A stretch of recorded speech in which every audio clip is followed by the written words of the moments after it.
நம்ம சுந்தர் பிச்சைக்கு ஒரு பெரிய நன்றிங்க. பட்டாசான ஒரு வேலை பண்ணியிருக்காரு. நம்ம அந்த யூடியூப் ஷார்ட்ஸ்லேயே என்ன பண்ணியிருக்காருன்னா, டைம் லிமிட் செட் பண்ணுறதுக்கு ஒரு ஃபீச்சர்ஸ் கொடுத்துருக்காரு. காலையில் தான் பார்த்தேன், நேற்று நைட்டு படித்தேன், காலையில் பார்த்தேன். காலையில் அம்மா ஃபோனில், அப்பா ஃபோனில், என் ஃபோனில், ஒய்ஃபோட ஃபோனில் எல்லா ஃபோன்லேயும் பண்ணிவிட்டேன்.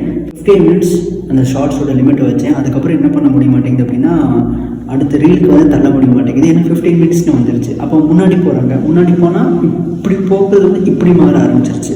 முன்னாடி போனாலும் ஒன்று தான் வந்து புதுசாக வருது, மறுபடியும் கை இப்படி தான் போகுது.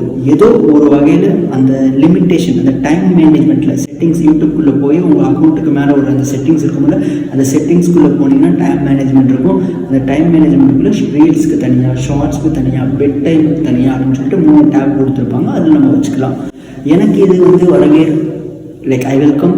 ஏதோ ஒரு வகையில் என் குழந்தையோட நேரமும் என் மக்களோட நேரமும் கொஞ்சம் குறைஞ்சாலும் சந்தோஷம் தானே. ஐ மீன் மொபைல் பார்க்குறது கொஞ்சம் குறைஞ்சாலும் சந்தோஷம் தானே. கண்டிப்பாக என்ன பண்ணுங்கன்னா, அந்த ஃபீச்சர்ஸை எப்படியாவது ஃபோனில் போட்டு வச்சுருங்க. பெரியவங்க நமக்கும் யூஸ் ஆகும், சின்னவங்க குழந்தைகளுக்கும் யூஸ் ஆகும்.